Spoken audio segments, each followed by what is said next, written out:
Welcome to coffee with JK. ജീവിതയാത്രകളെന്ന് പറയുന്നത് വളരെ മനോഹരമാണ്. അതിൽ നിരവധി സ്വപ്നങ്ങളുണ്ട്. ആ സ്വപ്ന സാക്ഷാത്കാരത്തിലാണ് നമ്മളെല്ലാവരും. ചിലതെല്ലാം നമ്മൾ ഇടയ്ക്ക് വെച്ച് ഉപേക്ഷിക്കേണ്ടതായിട്ട് വരും. കാരണം നമ്മുടെ ജീവിത കാലഘട്ടങ്ങളാവാം, അല്ലേ? മോഡലിംഗ് രംഗത്ത് തൻ്റേതായ വ്യക്തിമുദ്ര പതിപ്പിച്ച വ്യക്തി, നമുക്കെല്ലാവർക്കും സുപരിചിതനായ, ഇനി വരാൻ പോകുന്ന ഭാവി തലമുറയ്ക്ക് മോഡലിങ്ങിനെ പറ്റി ഒരുപാട് മനസ്സിലാക്കി കൊടുക്കാൻ കഴിയുന്ന ഒരു വ്യക്തി, ഒരുപാട് വർഷത്തെ പ്രവൃത്തി പരിചയമുള്ള ഒരു വ്യക്തി. കേരളത്തിലെ ഏറ്റവും വലിയ ഒരു ഷോ ആയിരുന്നു 2024 മലബാർ ബ്രൈഡൽ ഫാഷൻ വീക്ക്. അതിൻ്റെ ഓർഗനൈസർ ആയിരുന്നു. Let's welcome Shibu Shiva.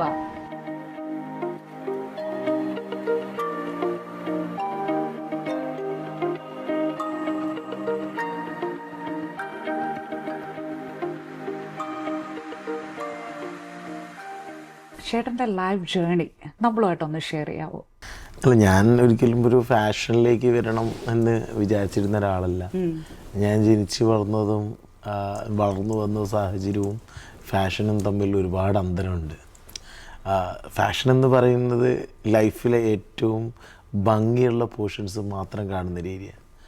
ഞാൻ ജനിച്ചതും വളർന്നതും ലൈഫിലെ ഏറ്റവും മോശം മാത്രം കണ്ടു ഇരുന്നൊരു ജീവിതത്തിലായിരുന്നു. അപ്പം നമ്മളൊക്കെ എന്താ പറയുക, പക്ഷേ ഇപ്പം എല്ലാവരുടെ ലൈഫ് പറയുമ്പോഴും പഴയ ലൈഫ് സ്റ്റോറികളൊക്കെ പറയുമ്പോൾ വന്ന ട്രാജഡീസ് പറഞ്ഞിട്ട് കൊണ്ട് തുടങ്ങാനെല്ലാം ഇഷ്ടപ്പെടുന്നത്.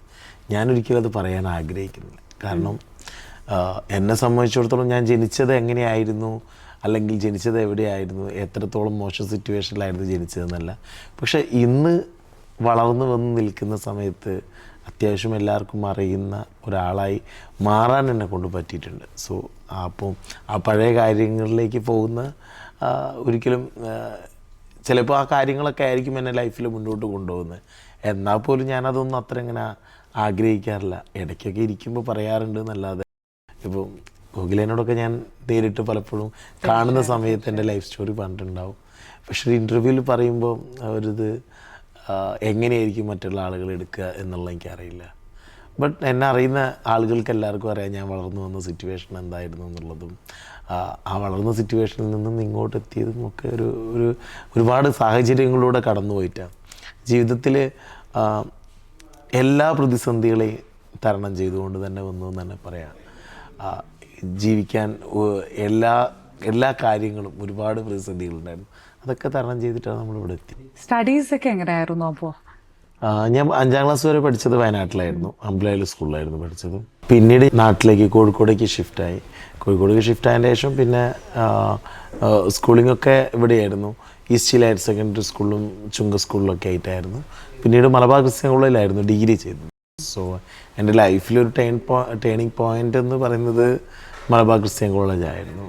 അവിടെ നിന്നാണ് ഞാൻ എൻ്റെ ലൈഫിൽ ഈ ഫാഷനിലേക്കൊക്കെയുള്ള ജേണി സ്റ്റാർട്ടിങ് അവിടെ നിന്നായിരുന്നു. കാരണം അവിടെയുള്ള പരിപാടികളൊക്കെ ഓർഗനൈസ് ചെയ്തു. അസോസിയേഷൻ്റെ പ്രോഗ്രാമുകൾ, കോളേജിലുള്ള ബാക്കിയുള്ള മറ്റു പ്രോഗ്രാമുകളൊക്കെ ഓർഗനൈസ് ചെയ്തു. അവിടെ നിന്നായിരുന്നു ഫാഷനോടൊരു ഇഷ്ടവും താല്പര്യമൊക്കെ തോന്നിയത്.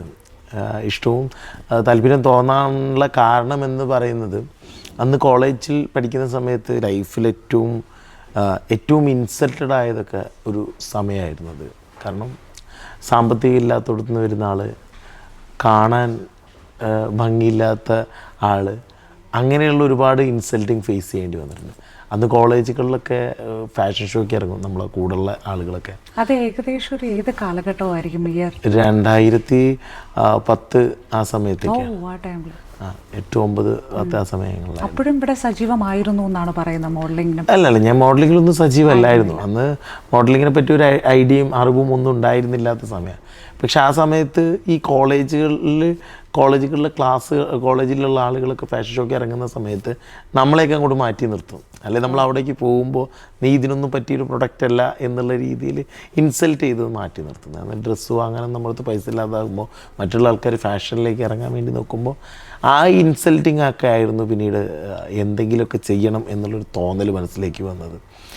അപ്പം ആ ഒരു സമയത്ത് തലയിൽ കയറിയതായിരുന്നു ഈ ഒരു ഇഷ്ടം ഫാഷൻ. പിന്നീട് അതിന് വേണ്ടിയിട്ടുള്ളൊരു ജേണി ആയിരുന്നു. ആ ജേണി പിന്നീട് ഞാൻ ഇവൻറ്റ് മാനേജിങ് കമ്പനിയിലായിരുന്നു വർക്ക് ചെയ്ത്. ഇംപ്രസാരിയോ എന്ന് പറഞ്ഞ ഇവൻറ്റ് മാനേജിങ് കമ്പനിയിലായിരുന്നു. ഇംപ്രസാരിയാണ് മിസ് കേരള ചെയ്യുന്നത്. സോ ആ സമയത്തൊക്കെ ഈ അത്തരം പരിപാടികളുടെ ഭാഗമാകാൻ സാധിച്ചു.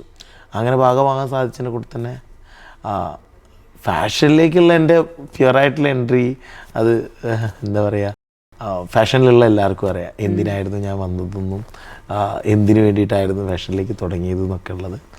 പക്ഷേ വേറൊരു കാര്യത്തിന് വേണ്ടി വന്നതായിരുന്നു. പക്ഷെ പിന്നീട് അതെൻ്റെ ലൈഫായി മാറി. അല്ല, അങ്ങനെയല്ല. എൻ്റെ ഒരു എന്താ പറയുക, വേറൊരു സുഹൃത്തിന് അല്ലെങ്കിൽ സുഹൃത്തിന് വേണ്ടിയിട്ട് കുറേ കാര്യങ്ങൾ ചെയ്യാൻ വേണ്ടി വന്നതായിരുന്നു ഫാഷനിലേക്ക്. അന്ന് ആ സമയത്ത് അങ്ങനെയാണ് ഞാൻ ഈ ഇൻഡസ്ട്രിയിലേക്ക് വന്ന് എല്ലാവരെയും പരിചയപ്പെടുന്നതും ആളുകളെയൊക്കെ ബന്ധപ്പെടുന്നതും കാര്യങ്ങളിലൊക്കെ. പിന്നീട് അതിൻ്റെ ഭാഗമായി നിന്നുകൊണ്ട് ചെറിയ രീതിയിലുള്ള ഷൂട്ടുകൾ, ഓർഗനൈസേഷൻ. പിന്നെ എൻ്റെ ഒരു സുഹൃത്തുണ്ടായിരുന്നു റിയാസ് ബൈ എന്ന് പറഞ്ഞിട്ടുള്ള പുള്ളിക്കാരനൊരു അഡ്വർടൈസിങ് ഏജൻസി നടത്തിയായിരുന്നു. അപ്പം ആക്ച്വലി റിയാസ് ബൈ ആണ് എന്നെ ഫാഷനിലേക്ക് ഇൻട്രൊഡ്യൂസ് ചെയ്യുന്നത്. അപ്പം പുള്ളിക്കാരന് വേണ്ടിയിട്ടുള്ള ആഡും ഷൂട്ടൊക്കെ ഇപ്പോൾ ബാംഗ്ലൂർ സെറ്റിൽഡാണ്. കോഴിക്കോടായിരുന്നു ബേസ്. അവർ അഡ്വർടൈസിങ് ഏജൻസി ആയിരുന്നു. അപ്പം പല മുദ്രാമാക്സൊക്കെ പോലുള്ള വലിയ ഏജൻസികളിലൊക്കെ പോയി ബോംബെയും ബാംഗ്ലൂരൊക്കെ ട്രാവൽ ചെയ്യുമ്പോൾ ഫാഷനെ പറ്റി കൂടുതൽ നമുക്ക് അറിയാനും പഠിക്കാനും പറ്റി. പിന്നീട് അതിനു വേണ്ടി നമ്മൾ ആദ്യം മോഡൽ കോർഡിനേഷനും കാര്യങ്ങളൊക്കെ ചെയ്തു. പിന്നീട് ആഡുകളും ഷൂട്ടുകളും ഒക്കെ ചെയ്യാൻ തുടങ്ങി സ്വന്തമായിട്ട്. അതിനുശേഷം പിന്നെ ഷോകൾ ചെയ്യാൻ തുടങ്ങി. ആദ്യമൊക്കെ ചെറിയ ഷോകൾ ചെയ്തു. പിന്നീട് ഞാൻ കൂടുതൽ ബാംഗ്ലൂർ ബേസ്ഡാണ് ഞാൻ ചെയ്യാറ്. എൻ്റെ ഫ്രണ്ട് സർക്കിളാണെങ്കിലും എൻ്റെ മോഡൽ ലൈനപ്സ് ആണെങ്കിലും ഒക്കെ ബേസ് ചെയ്തിരുന്നത് ബാംഗ്ലൂരാണ്. കാരണം കേരളത്തിലെ മാർക്കറ്റ് വലിയ കോമ്പറ്റീറ്റീവ്സ് മാർക്കറ്റാണ്. അപ്പോൾ അതുകൊണ്ട് തന്നെ ഞാൻ തുടക്കകാലത്തൊന്നും കേരളത്തിലെ മോഡൽസൊന്നും വർക്ക് ചെയ്യാൻ വരില്ലായിരുന്നു. ബിക്കോസ് നമ്മളെപ്പോലത്തെ ഒരു ന്യൂ കമ്മറിൻ്റെ അടുത്ത് കേരളത്തിലുള്ള മോഡൽസ് വർക്ക് ചെയ്യില്ലായിരുന്നു. കാരണം അവരെ സംബന്ധിച്ചിടത്തോളം അങ്ങനെ വർക്ക് ചെയ്ത് കഴിഞ്ഞാൽ നിലവിലുള്ള കൊറിയോഗ്രാഫേഴ്സും ഷോ ഡയറക്ടേഴ്സും പിന്നെ അവരെ ഷോയ്ക്ക് വിളിക്കില്ല, നമ്മളെ മാരുത്ത ആളുകളെ കൂടെ വർക്ക് ചെയ്ത് കഴിഞ്ഞാൽ. അപ്പോൾ അതുകൊണ്ട് അന്നേ ഞാൻ ബാംഗ്ലൂരിൽ നിന്നുള്ള മോഡൽസുകൾ പ്രിഫർ ചെയ്തുകൊണ്ടായിരുന്നു ഷോകളൊക്കെ ചെയ്തു തുടങ്ങിയത്. സോ ഇന്നും അങ്ങനെ തന്നെയാണ്. മേജർ ഷെയറും എൻ്റെ ഷോസിനൊക്കെ ബാംഗ്ലൂരിൽ നിന്നുള്ള മോഡൽസാണ് വരാറ്. അപ്പോൾ അവിടുത്തെ ഒരു ഫാഷൻ കൺസെപ്റ്റ് എന്ന് പറയുന്നത് ഇത് ചെറിയ രീതിയിലല്ല, കുറച്ചും കൂടി വൈഡായിട്ടുള്ളൊരു ഫാഷൻ കൺസെപ്റ്റാണ്. പിന്നെ അവിടുത്തെ മോഡൽസ് എന്ന് പറയുന്നതാണെങ്കിലും ഭയങ്കര അഡ്വാൻസ്ഡ് ആണ്. അവരെ ഷൂട്ടും കാര്യങ്ങളൊക്കെ ബാംഗ്ലൂരും ബോംബെയിൽ നിന്നൊക്കെ വരുന്ന മോഡൽസ്. അപ്പോൾ അവരുടെ കൂടെ വർക്ക് ചെയ്തിട്ടുള്ള എക്സ്പീരിയൻസ് ആണ്, ആ ഒരു എക്സ്പീരിയൻസ് ആണ് ഇവിടെ കൊണ്ടുവരാനായിട്ട് സഹായിച്ചത്. 100%. എപ്പോഴും ഞാൻ ഭയങ്കര താങ്ക്ഫുള്ളാണ് ബാംഗ്ലൂരിലുള്ള മോഡൽസിനോടായാലും അവിടുത്തെ കൊറിയോഗ്രാഫേഴ്സ് ആയാലും അവിടുത്തെ സ്റ്റൈലിസ്റ്റ് ആയാലും അവരോടൊക്കെ. അവരാണ് എൻ്റെ സ്റ്റഡി ബുക്ക് എന്ന് പറയുന്നത്. അവരാണ് എന്നെ ഇതൊക്കെ പഠിപ്പിച്ചത്, എങ്ങനെ ഷോ ചെയ്യണം. ഞാൻ ഇവിടുന്ന് ഒരുപാട് ഷോകൾ കണ്ടിട്ടുണ്ടായിരുന്നു. ബട്ട് അതിലൊന്നും എനിക്കൊരു വലിയൊരു എക്സ്പീരിയൻസ് തോന്നിയിട്ടില്ല. ഈവൻ കൊച്ചിൻ ഫാഷൻ വീക്ക് എന്ന് പറഞ്ഞ ഷോ നടക്കാറുണ്ട്. അത് കുറച്ച് മുന്നേ ഞാൻ കേരളത്തിൽ കണ്ടതിൽ വെച്ചിട്ട് ഏറ്റവും നല്ല ഫാഷൻ വീക്കായിരുന്നു കൊച്ചിൻ ഫാഷൻ വീക്ക്. എൻ്റെയൊക്കെ ആദ്യമായിട്ട് ഞാൻ കാണുന്നൊരു ഫാഷൻ വീക്ക് കൊച്ചിൻ ഫാഷൻ വീക്കായിരുന്നു. ആ കൊച്ചിൻ ഫാഷൻ വീക്കൊക്കെ കാണുമ്പോൾ നമുക്കൊരു ഭയങ്കര ഇൻട്രസ്റ്റ് ആയിരുന്നു.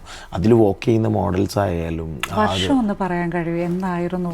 എനിക്ക് തോന്നുന്നത് 2013-14 വർഷങ്ങളിലാണ് ഈ പറയുന്ന പോലെ കൊച്ചിൻ ഫാഷൻ വീക്കൊക്കെ നടക്കാറ്.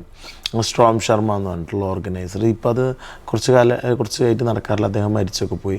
പക്ഷെ അന്ന് ഈ പറയുന്ന പോലെ സഞ്ജന ജോണ്, അതുപോലുള്ള വലിയ ഡിസൈനേഴ്സ്, ഒരുപാട് വലിയ ഡിസൈനേഴ്സ് വന്ന് ഷോക്കേസ് ചെയ്യുന്ന അവരുടെ കളക്ഷൻസ്, ഏറ്റവും നല്ല ലൈനപ്പ് ബോംബെയിൽ നിന്നും ബാംഗ്ലൂരിൽ നിന്നൊക്കെയുള്ള ഒരുപാട് ലൈനപ്പ്. അന്നാണെങ്കിൽ കേരളത്തിൽ തന്നെ ഷെറിൻ സാമിനെ പോലെയൊക്കെയുള്ള നല്ല നല്ല ലൈനപ്പ് ആളുകൾ വോക്ക് ചെയ്യുന്നുണ്ടായിരുന്നു. ഇപ്പോൾ അമാൽ ഡലിസൊക്കെ മൂവിയിലൊക്കെ ചെയ്തുകൊണ്ടിരിക്കുന്ന ആക്ടേഴ്സ് ആയിരുന്നു. അവരൊക്കെയായിരുന്നു അന്ന് ഈ ഷോയിൽ വോക്ക് ചെയ്തുകൊണ്ടിരുന്നത്. അപ്പോൾ ആ മോഡൽസും അവരുടെ ആ ഒരു ഷോയും ഒക്കെ കണ്ടിട്ടാണ് നമ്മൾ ഭയങ്കരമായിട്ട് ഇൻസ്പയർഡ് ആയിട്ട് ഫാഷൻ ഇൻഡസ്ട്രിയിലേക്ക് കയറി വരുന്നത്. പിന്നീട് അതിനുശേഷം ഭയങ്കര ചേഞ്ചസാണ് ഇൻഡസ്ട്രിക്ക് ഉണ്ടായത്. പിന്നെ ആ ഒരു ഷോൻ്റെ ക്വാളിറ്റീസൊക്കെ കുറഞ്ഞ് താഴത്തേക്ക് വരാൻ തുടങ്ങി. അപ്പോൾ ആ സമയത്താണ് ഞാനൊക്കെ ഈ ഷോയുടെ ഭാഗമായി വരാൻ തുടങ്ങിയത്. KFL പോലത്തെ ഷോകൾ നടക്കുന്ന സമയത്ത് അബിൽ എൻ്റെ ഫ്രണ്ടാണ്, അബിൽ ദേവ്. അപ്പോൾ ആ പുള്ളിക്കാരനൊക്കെ എന്നെ നമ്മൾ ഒരുപാട് ഇൻഡസ്ട്രിയിൽ വരുന്ന സമയത്ത് കാര്യങ്ങളൊക്കെ പറഞ്ഞെന്ന് നമ്മളെ കൂടെ നിർത്തി കാര്യങ്ങളൊക്കെ പഠിപ്പിച്ചു തന്നിരുന്നു. അങ്ങനെ ഞങ്ങൾ ഒരുമിച്ചിട്ടായിരുന്നു എൻ്റെ ഏറ്റവും വലിയ ആഗ്രഹം, ഞാൻ കോഴിക്കോടുകാരനായതിനെ കൊണ്ട് കോഴിക്കോട് എന്തെങ്കിലും കൊണ്ടുവരണം എന്നുള്ളതായിരുന്നു എൻ്റെ ഏറ്റവും വലിയ ആഗ്രഹം. അങ്ങനെ എൻ്റെ ലൈഫിൽ ഞാൻ ആദ്യമായിട്ട് ചെയ്തൊരു ഫാഷൻ വീക്ക് എന്ന് പറയുന്നത് ഹൈലൈറ്റ് ഫാഷൻ വീക്കായിരുന്നു 2018. അന്ന് ഹൈലൈറ്റ് ഫാഷൻ വീക്കിൽ നമ്മൾ സഞ്ജന ജോൺ, സുമിതാസ് ഗുപ്ത, അസ്ലം ഖാൻ ഒക്കെ അടക്കമുള്ള ഇന്ത്യയിലെ ഏറ്റവും ടോപ്പ് FDZ ഡിസൈനർമാരെ കൊണ്ടുവന്ന് നമ്മൾ ഷോക്കേസ് ചെയ്തു. സൗത്ത് ഇന്ത്യയിലെ തന്നെ ഏറ്റവും ടോപ്പ് ലൈനപ്പ് മോഡൽസ് ആയിരുന്നു അന്ന് വന്ന് ബുക്ക് ചെയ്ത്. എനിക്ക് തോന്നുന്നു 2018 ആ ഫാഷൻ വീക്ക് കാണുന്ന സമയത്ത് കോഴിക്കോടൊന്നും അത്രയും നല്ലൊരു ഷോ കണ്ടിട്ടുണ്ടായിരുന്നു. അതായിരുന്നു എൻ്റെ ലൈഫിൽ ആദ്യത്തെ ഫാഷൻ വീക്ക്. അതിനു മുമ്പേ ഞാൻ ഒരുപാട് ചെറിയ ഷോസുകളും ആഡുകൾ ചെയ്തിട്ടുള്ളൂ. എൻ്റെ ലൈഫിൽ ആദ്യത്തെ ഫാഷൻ വീക്ക് അതായിരുന്നു. ആ ഷോ കഴിഞ്ഞതിന് ശേഷമായിരുന്നു എൻ്റെ ഒരു ലൈഫ് ജേണി സ്റ്റാർട്ട് ചെയ്തുകൊണ്ടിരിക്കുന്നത്. അവിടെയാണ് ഒരു ടേണിംഗ് പോയിന്റ് ഉണ്ടാവുന്നത്. അതെ അതെ. പക്ഷെ ആ കാലഘട്ടത്തിൽ എല്ലാ ഷോസും മോസ്റ്റ്ലി വരുന്നത് കൊച്ചി നഗരങ്ങളിലായിരുന്നു. തീർച്ചയായിട്ടും വിസിബിലിറ്റി ഉണ്ട് മോഡലിങ്ങിന്, ഇപ്പോഴും ഉണ്ടെന്ന് വിശ്വസിക്കുന്നു. പക്ഷേ കുറച്ചുകൂടി വിപുലത ആവാം എന്ന് പ്രതീക്ഷിച്ച് കാലിക്കറ്റ് പോലൊരു സ്വന്തം നാട് തന്നെ ചൂസ് ചെയ്യുമ്പോൾ ഒരുപാട് ഡിഫിക്കൽട്ടീസ് ഉണ്ട്. കാരണം എല്ലാ കാര്യങ്ങളിലും സ്പോൺസേഴ്സിൻ്റെ കാര്യമായിക്കോട്ടെ, ബാക്കി ട്രാവലിങ്ങിൻ്റെ ഇഷ്യൂസുകളായിക്കോട്ടെ, എല്ലാ കാര്യങ്ങളിലും ഒരു ചലഞ്ചുണ്ട്. അപ്പോൾ എന്താണ് ഒരു പ്രചോദനം നൽകിയത്? എവിടെ ആ ഒരു ഊർജം, അല്ലെങ്കിൽ ആരാണ് ഒരു ബാക്ക് ബോണായിട്ടുണ്ടായിരുന്നത്? അത് ഒറ്റയ്ക്ക് തന്നെ ആയിരുന്നു എല്ലാ കാര്യങ്ങളും ഡീൽ ചെയ്തിരുന്നത്? രണ്ട് കാര്യങ്ങളായിരുന്നു. ഇപ്പോൾ കൊച്ചിയിൽ വന്നിട്ടൊരു ഷോ ചെയ്യുക എന്ന് പറയുന്നത് ചെറിയ കാര്യമല്ല. ആ കാലഘട്ടത്തിലും എന്ന് പറയുന്ന വ്യക്തി, അതെ, ആ കാലഘട്ടത്തിലാണെങ്കിലും ഇപ്പോഴാണെങ്കിലും ഒരു സ്വന്തമായിട്ടൊരു ഷോ കൊച്ചിയിൽ വന്ന് ഓർഗനൈസ് ചെയ്യുക എന്ന് പറയുന്നത് ലേശൊരു പേടിയുള്ള കാര്യം. ഒന്ന്, ഇവിടുത്തെ കോമ്പറ്റീറ്റേഴ്സ് മാർക്കറ്റ് എന്ന് പറയുന്നത് ഭയങ്കര വലുതാണ്. അപ്പോൾ ഇവിടെ ഇപ്പോൾ ഓൾറെഡി വലിയ വലിയ ആളുകളൊക്കെ ഷോ ചെയ്യുന്നതാണ്. അപ്പോൾ നമ്മളെ മാതിരത്തെ ആളുകൾ വരുന്ന സമയത്ത് അവർക്ക് സംബന്ധിച്ചിടത്തോളം അത് അത്ര ഇഷ്ടപ്പെടാൻ സാധ്യതയില്ല. രണ്ട്, കോഴിക്കോട് എന്ന് പറഞ്ഞാൽ ഞാൻ ജനിച്ചു വളർന്ന മണ്ണാണ്. തനിക്ക് കൂടുതൽ പരിചയമുള്ള, എന്നെ കൂടുതൽ പരിചയമുള്ള, എന്നെ ഒരുപാട് ഇഷ്ടമുള്ള ആളുകൾ, എനിക്ക് വേണ്ടി സഹായിക്കാൻ എനിക്ക് എൻ്റെ ഫ്രണ്ട് സർക്കിളുണ്ട്. എനിക്ക് വലിയൊരു ഫ്രണ്ട് സർക്കിളുണ്ട്. അവരെന്നെയാണ് എൻ്റെ ലൈഫിൽ മുന്നോട്ട് കൊണ്ടുപോകുന്നത്. ആ സൗഹൃദങ്ങൾ എൻ്റെ കൂടെ എന്തിനും കൂടെ നിൽക്കുന്നൊരു സൗഹൃദങ്ങളാണ്. അതിന് സാമ്പത്തികമാണെങ്കിൽ അങ്ങനെ, അല്ലെങ്കിൽ വേറെ എന്ത് പ്രശ്നങ്ങൾ വന്നാലും കോഴിക്കോട് സിറ്റിക്കകത്തുനിന്ന് നമുക്ക് എന്തുണ്ടാവും, എന്ത് സപ്പോർട്ടിനും ആളുകളുണ്ടാവും. എനിക്കൊരു ബുദ്ധിമുട്ട് വന്നതെന്ന് പറഞ്ഞു കഴിഞ്ഞാൽ കയ്യും മെയ്യും മറന്നു വരാൻ ഒരു 100 കണക്കിന് ആളുണ്ട്. വെറുതെ പറയല്ല, 100 കണക്കിന് ആളുകൾ ഉണ്ടാവുന്നൊരു സ്ഥലമാണ്. അതുതന്നെയാണ് പിന്നെ കോഴിക്കോടിൻ്റെ ഫാഷൻ കോൺസെപ്റ്റ് എന്താ എന്നുള്ളത്.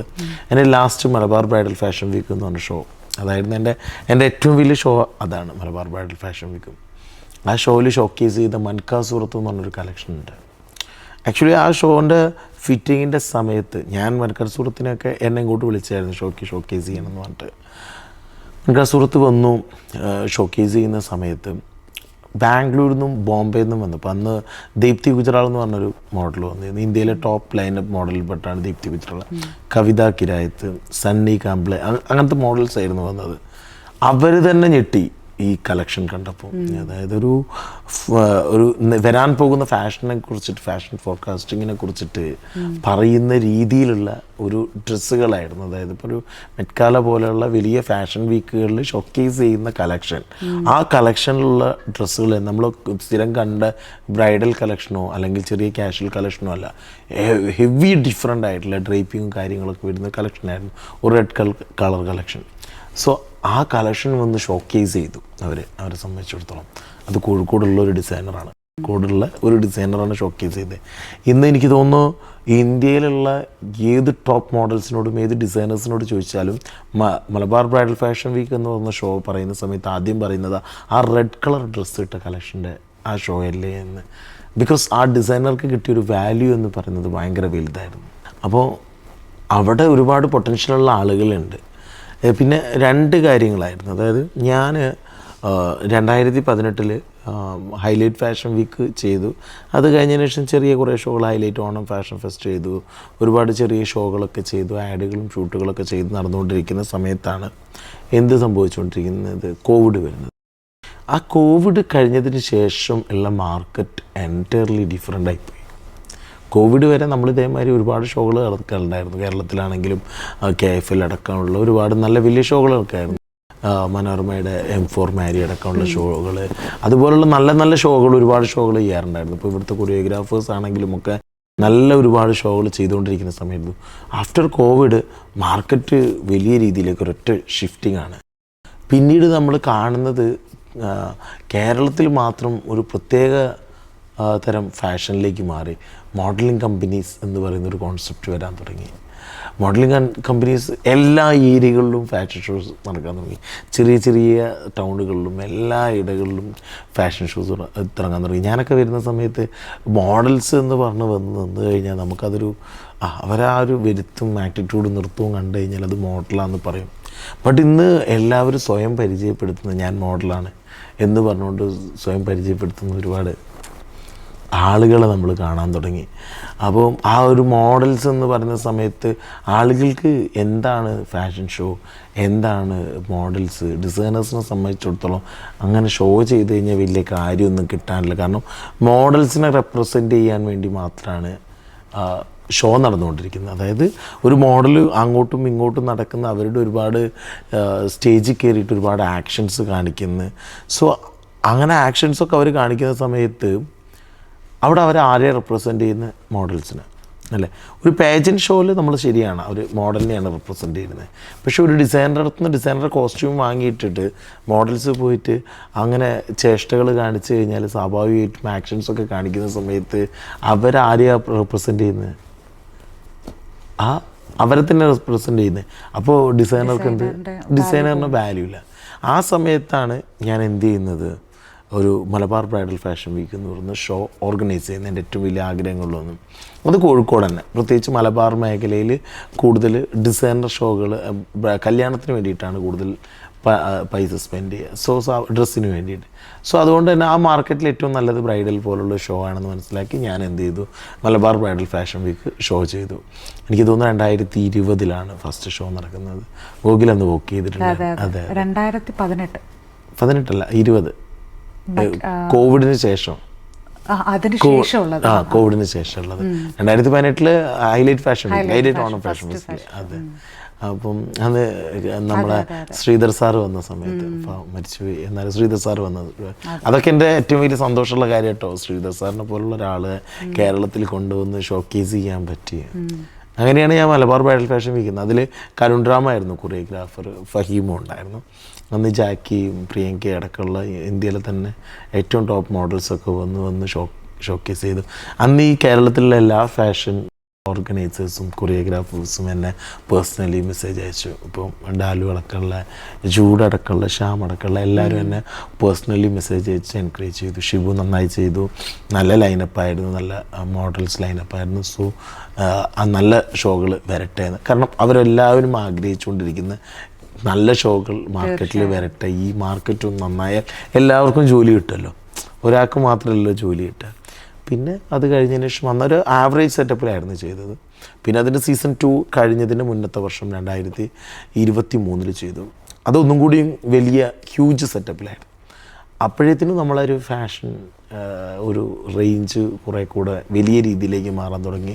അത്യാവശ്യം ഇൻഡിവിജ്വൽ ഒരുപാട് ഷോസുകൾ, എസ് ഭാരതിൻ്റെ ആയാലും അതേപോലെ ശോഭികയുടെയൊക്കെ ഒരുപാട് ഷോകൾ, ആഡും ഷൂട്ടുകളും ഒക്കെ എനിക്ക് വരാൻ തുടങ്ങി. പക്ഷെ അതൊരു ആ ഒരു പീരീഡ് കുറച്ച് ബുദ്ധിമുട്ട് നൽകുന്ന കാര്യമായിരുന്നു.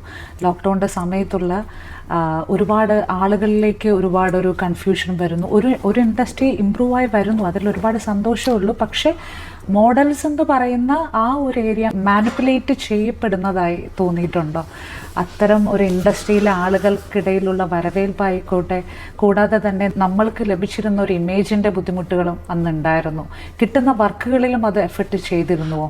100%. കാരണം എന്താ വെച്ച് കഴിഞ്ഞാൽ ആളുകളെ സംബന്ധിച്ചിടത്തോളം കൂടുതൽ കൊളാബ് ചെയ്യാനാണ്. അപ്പോൾ ഡിസൈനേഴ്സൊക്കെ ചോദിക്കും കൊളാബ് ഷൂട്ടാണ്, അല്ലെങ്കിൽ മറ്റുള്ള ആളുകളൊക്കെ പറയുന്നത് കൊളാബ് ഷൂട്ടാണ്. എനിക്ക് മനസ്സിലാവാത്ത കാര്യം ഇപ്പം ഇപ്പോൾ മേക്കപ്പ് ആർട്ടിസ്റ്റ് കൊളാബ് നമ്മൾ പലപ്പോഴും വിളിക്കാറുണ്ട്. ബിക്കോസ് അവർക്ക് ആ പ്രൊഫൈൽ ഇട്ട് കഴിഞ്ഞാൽ സ്വാഭാവികമായിട്ടും എന്ത് കിട്ടും, അവർക്ക് അങ്ങനെയാണ് അവർക്ക് വർക്കാവുന്നത്. ഫോട്ടോഗ്രാഫേഴ്സ് കൊളാബ് വരാറുണ്ട്, ഇപ്പോൾ വെഡ്ഡിങ്ങിനൊക്കെ പോകുമ്പോൾ ഫോട്ടോ ഇത് വയ്ക്കുന്നത്. പക്ഷേ എനിക്ക് മനസ്സിലാവാത്ത ഡിസൈനേഴ്സ് അവർ പ്രൊഡക്റ്റ് വിറ്റുകൊണ്ടിരിക്കുകയാണ്, അവരവരുടെ ഡ്രസ്സുകളൊക്കെ സെയിൽ ചെയ്തുകൊണ്ടിരിക്കുക, അവരും വിളിക്കുന്നതാണ് കൊലാബ് എന്ന് പറഞ്ഞുകൊണ്ട്.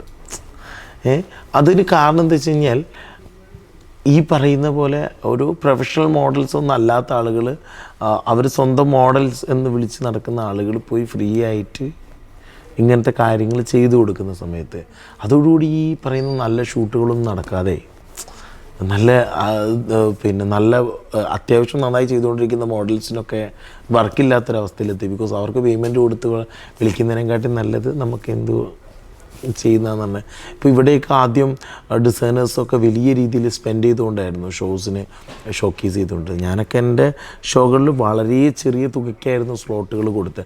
എന്നിട്ട് പോലും എനിക്കൊരു ഓരോ ഷോ കഴിയുമ്പോഴും വലിയൊരു തുക എനിക്ക് ലോസ് ഉണ്ടാവും. ബട്ട് ഞാൻ അതിനകത്ത് ഒന്നും ചിന്തിക്കാറില്ല. എനിക്കിപ്പോൾ ലാസ്റ്റ് ഷോ കഴിയുമ്പോഴടക്കം എനിക്ക് ലോസ് ഉണ്ട്. പക്ഷെ ഞാൻ അതിനകത്ത് ഒരിക്കലും വെറിയിടല്ല. ബിക്കോസ് എന്താണെന്ന് വെച്ച് കഴിഞ്ഞാൽ ഇന്ന് കേരളത്തിൻ്റെ ഫാഷൻ സിസ്റ്റം മാറാൻ തുടങ്ങി. ഇന്ന് ഈ പറയുന്ന എല്ലാ കൊറിയോഗ്രാഫേഴ്സിനും എല്ലാ ഷോ ഡയറക്ടേഴ്സിനും വർക്കുണ്ട്. ഇന്നിപ്പോൾ ഞാൻ ഈ ഇൻ്റർവ്യൂവിൽ ഇരിക്കുന്ന സമയത്ത് ഞാൻ ഇന്നലെ ചെയ്തത് കേരളത്തിലെ തന്നെ ഏറ്റവും വലിയ എക്സ്പോ ആയിരുന്ന IFFൻ്റെ. ആ IFFൻ്റെ ഫാഷൻ ഷോ അവർ ഷോ കൊറിയോഗ്രാഫി ചെയ്യാൻ ഷോ ഡയറക്റ്റ് ചെയ്യാൻ വേണ്ടി എന്നെ വിളിച്ചു. കാരണം അവരെൻ്റെ show Malabar bridal fashion week അവിടെ വന്നിരുന്ന് കണ്ടിട്ടാണ് എന്നെ വിളിക്കുന്നത്. എൻ്റെ ബാക്കിയുള്ള ഈ പറഞ്ഞ എസ് ഭാരത് ശോഭിക അടക്കമുള്ള ആൾക്കാർ പറഞ്ഞു വിളിച്ച് ചെയ്താൽ നന്നാവുമെന്ന് പറഞ്ഞപ്പോഴാണ് അവർ വിളിക്കുന്നത് ഈ ഷോയിലേക്ക്. സോ അത്രയൊക്കെ സ്പെൻഡ് ചെയ്ത് നഷ്ടം വന്നാലും ബട്ട് ആളുകൾ ഫാഷൻ മാറാൻ തുടങ്ങി, ആളുകൾ ഇഷ്ടപ്പെടാൻ തുടങ്ങി. എന്താണ് ഒരു മോഡൽ ക്രൈറ്റീരിയ, എങ്ങനെയായിരിക്കണം ഒരു മോഡൽ ഡ്രസ്സ് റെപ്രസെൻറ്റ് ചെയ്യേണ്ടതെന്നൊക്കെ കൃത്യമായിട്ട് ആളുകൾക്ക് മനസ്സിലാവാൻ തുടങ്ങി. അതൊരു വലിയ മാറ്റമായിരുന്നു. ആ മാറ്റത്തിലൊരു ഒരു ഒരു കാരണമാവാൻ എനിക്ക് കൂടി സാധിച്ചതിൽ ഭയങ്കര സന്തോഷമുണ്ട്. എല്ലാ തെറ്റിദ്ധാരണകളും മാറുന്നതിനൊരു സമയം വേണം, ആ സമയത്തിൽ വിശ്വസിച്ചു എന്നുള്ളതാണ്. അതെ, സത്യം. അതെ. അപ്പോൾ ഇനി മുന്നോട്ട് എന്തൊക്കെയാണ് പ്രതീക്ഷകൾ ഈ ഇൻഡസ്ട്രിയെ പറ്റിയുള്ള? ഞാനിപ്പോൾ ആക്ച്വലി ഫാഷൻ ഡിസൈനിങ് പഠിച്ചുകൊണ്ടിരിക്കുകയാണ്. ഞാൻ ഫാഷൻ ഡിസൈനിങ്ങിൻ്റെ ഒരു ബേസും ഇല്ലാതെ വന്ന ഒരാളാണ്. ഇപ്പം ഞാൻ ഫാഷൻ ഡിസൈനിങ് പഠിച്ചുകൊണ്ടിരിക്കുക. എനിക്ക് ഒരുപാട് ആളുകൾ പറഞ്ഞു തന്ന കാര്യമുണ്ട്. ഒരു ആസ് എ ഷോ ഡയറക്ടർ ഞാൻ എന്തൊക്കെ അറിഞ്ഞിരിക്കണം. അപ്പം പിന്നെന്താ പറയുക, ഞാൻ എന്നെപ്പോഴും ഷോ ഡയറക്ടർ എന്ന് പറയുന്ന സമയത്ത് ഞാൻ ചെയ്യേണ്ട ഒരുപാട് ഡ്യൂട്ടികളുണ്ട്. ഇപ്പോൾ ഒരു കൊറിയോഗ്രാഫർ ചെയ്യേണ്ട ഡ്യൂട്ടി ഉണ്ട്. ഇപ്പോൾ എന്നെ സംബന്ധിച്ചിടത്തോളം എനിക്ക് മ്യൂസിക്കിനെ പറ്റി നല്ല ധാരണ ഉണ്ടായിരിക്കണം. ഇപ്പം ഇതിപ്പോൾ സാരി കളക്ഷനാണ് ഞാൻ ചെയ്യുന്നതെങ്കിൽ സാരി കളക്ഷന് കൊടുക്കാൻ പറ്റുന്ന മ്യൂസിക് എങ്ങനെയായിരിക്കണം എന്നതിനെ കുറിച്ചിട്ട് എനിക്ക് നല്ല ധാരണ വേണം. അതിൻ്റെ ബാക്ക് ഡ്രോപ്പിൽ വരുന്ന വിജയെ കുറിച്ചിട്ട് എനിക്ക് എന്ത് വേണം, നല്ല ധാരണ വേണം. അതുപോലെ തന്നെ ആ മോഡൽ വോക്ക് ചെയ്യുന്ന സമയത്ത് അത് സാരി കളക്ഷനാണ് വോക്ക് ചെയ്യുന്നത്, അത് എങ്ങനെയായിരിക്കണം ആ മോഡൽ കെയർ ചെയ്ത് വരുന്നത്, അത് കെയർ ചെയ്യാൻ പറ്റുന്ന ആ മോഡലിനെ മാത്രമേ ഞാൻ എന്താക്കാൻ പാടുള്ളൂ, ആ സീക്വൻസിലേക്ക് ഞാൻ ചൂസ് ചെയ്യാൻ പാടുള്ളൂ. പിന്നെ അതിൻ്റെ ലൈറ്റിങ്ങിനെ കുറിച്ചിട്ട് നല്ല ധാരണ വേണം. ആ ലൈറ്റുകൾ എങ്ങനെയായിരിക്കണം അത് വർക്ക് ചെയ്യിക്കുന്നതിനെ കുറിച്ച് നല്ല ധാരണ വേണം. ഇതിൻ്റെ കളർ സെൻസ് വേണം. നമ്മളിപ്പോൾ ഒരു സാരി കൊടുത്തു, ആ സാരിക്ക് മാച്ച് ചെയ്ത് ബ്ലൗസ് കൊടുക്കണം, അതിന് മാച്ച് ചെയ്തുകൊണ്ടുള്ള ജ്വല്ലറി കൊടുക്കണം, അതിന് മാച്ച് ചെയ്തുള്ള ബിന്ദി കൊടുക്കണം, അതിന് മാച്ച് ചെയ്തിട്ടുള്ള ഹെയർ സ്റ്റൈൽ കൊടുക്കണം. ഇതിനൊക്കെ മാച്ച് ചെയ്തുകൊണ്ടുള്ള സാധനങ്ങൾ കൊടുക്കണം. നമുക്കതിനെ പറ്റിയുള്ള എന്ത് വേണം, നല്ല സ്റ്റൈലിംഗ് നോളേജും കളർ നോളേജും ഒക്കെ വേണം. അപ്പോൾ നമ്മളെ സംബന്ധിച്ചിടത്തോളം പഠിച്ചാൽ മാത്രമേ ഇതൊക്കെ കിട്ടുള്ളൂ. എക്സ്പീരിയൻസിൻ്റെ കൂടെ നമുക്ക് എന്ത് വേണം, പഠിക്കുന്ന അറിവും കൂടി വേണം. സോ അതുകൊണ്ട് തന്നെ ഞാനിപ്പോൾ ഫാഷൻ ഡിസൈനിങ് നിലവിൽ ഫാഷൻ ഡിസൈനിങ് സ്റ്റുഡൻറ്റും കൂടിയാണ്. ശിവാനെ സംബന്ധിച്ചിടത്തോളം ഫസ്റ്റ് എക്സ്പീരിയൻസ് ആണ് നേടാൻ കഴിഞ്ഞത്. അതിനുശേഷം അത് കൂടുതൽ മനസ്സിലാക്കണം എന്ന് ആഗ്രഹിക്കുന്നു. പക്ഷേ എക്സ്പീരിയൻസിലൂടെ ഞാൻ ഒരുപാട് ഷോയുടെ ഭാഗമായതുകൊണ്ട് എനിക്ക് തോന്നിയിട്ടുള്ള ഒരു കാര്യം, എക്സ്പീരിയൻസ് ഇനഫ്, ബട്ട് സ്റ്റിൽ അതിനെപ്പറ്റി കൂടുതൽ പഠിക്കാനുള്ള ഒരു ആഗ്രഹമാണ് ആ ഇൻഡസ്ട്രിയുടെ ഇമ്പ്രൂവ്മെൻ്റ് എന്നാണ് എനിക്ക് തോന്നുന്നത്. അപ്പോൾ തീർച്ചയായിട്ടും ഒരുപാട് അതിനെപ്പറ്റി പഠിക്കാൻ കഴിയട്ടെ. ഇപ്പോൾ ചെയ്ത മലബാർ ഫാഷൻ വീക്കാണ് ഒരുപാട് ചർച്ചാ വിഷയമായത്. കേരളത്തിലെ തന്നെ ഏറ്റവും വലിയൊരു ഷോ ആയിരുന്നു അത്. 2025 ഉണ്ടാകുന്ന പ്രതീക്ഷയുണ്ട്, അതിലും വിപുലമായ രീതിയിൽ. എന്തൊക്കെ പ്രിപ്പറേഷൻസ് ആണ് ഉള്ളിലുള്ളത്? മലബാർ ബ്രൈഡൽ ഫാഷൻ വീക്ക് എന്ന് പറയുന്നത് ഞാനാണ് അതിൻ്റെ ഫൗണ്ടറെങ്കിലും ഞാനാണ് അതിൻ്റെ ഐഡിയ എങ്കിലും അത് ഞാൻ ഒറ്റയ്ക്ക് ചെയ്ത ഷോ എന്ന് ഞാൻ ഒരിക്കലും പറയില്ല. ഞാൻ പറഞ്ഞല്ലോ, എനിക്കൊരു ടീമുണ്ട്, എന്നെ മാത്രം വിശ്വസിച്ച് നിൽക്കുന്ന, എന്നെ പോലെ കാണുന്ന എനിക്കൊരു ടീമുണ്ട്. എൻ്റെ വൈഫ്, അതുപോലെ തന്നെ എൻ്റെ കൂടെ ഉണ്ടാകുന്ന മിത, അതുപോലെ തന്നെ എൻ്റെ കൂടെ ഉണ്ടാകുന്ന ബാക്ക് സ്റ്റേജ് ചെയ്യാൻ വരുന്ന കുറേ കുട്ടികളുണ്ട്. ആ ആളുകൾ ഞാൻ എന്ത് പറഞ്ഞാലും അനുസരിക്കാൻ. ഇപ്പം കഴിഞ്ഞ ദിവസം ഞങ്ങളൊരു ഷോ നടന്നുകൊണ്ടിരിക്കുമ്പോൾ ഒരു ചെറിയ കോമഡി ഉണ്ടായി. അതിനകത്തൊരു സ്റ്റേജിൻ്റെ മുകളിലൊരു സോഫ ഇരിക്കുന്നുണ്ടായിരുന്നു. അപ്പം അടുത്ത സീക്വൻസിലേക്ക് ആ സോഫ മാറ്റണം. അപ്പം ഞാൻ ക്ലിയർ കോമിലൂടെ അങ്ങനെ വിളിച്ചു വരുന്നുണ്ട്, സോഫ എടുക്കുന്നു. ആ സോഫ എടുക്കാൻ ആൺകുട്ടികളുണ്ട്, നമ്മൾ അസിസ്റ്റൻ്റ്, അവരാ പോകണ്ടേ. ബട്ട് അവിടെ വൈഷ്ണ എന്ന് പറഞ്ഞൊരു എൻ്റെ കൂടെ അസിസ്റ്റ് ചെയ്യാൻ വേണ്ടി വരുന്ന അവൾ ഡോക്ടറും കൂടിയാണ്. അപ്പം മിതയുടെ കൂടെ ഉണ്ടാകുന്ന ഒരു ഡോക്ടറും കൂടിയാണ്. അപ്പം അവർ സ്റ്റേജിലേക്ക് ഓടി കയറുക സോഫ എടുക്കാൻ വേണ്ടി. വലിയ സോഫയാ, ആ സോഫ എടുക്കാൻ വരെ പറ്റൂല. പക്ഷെ അതൊന്നും ആലോചിക്കുന്നില്ല. ഞാൻ സോഫ എടുക്കാൻ പറഞ്ഞു, അത് എടുത്തു. അതൊരു ആത്മാർത്ഥതയുടെ നമുക്ക് കാണാൻ പറ്റുന്ന ഏറ്റവും വലിയ വേഷം. അപ്പം എൻ്റെ അസിസ്റ്റൻ്റ് എന്ന് പറയുന്നത് മിത എന്ന് പറയുന്ന ഡോക്ടറാണ്.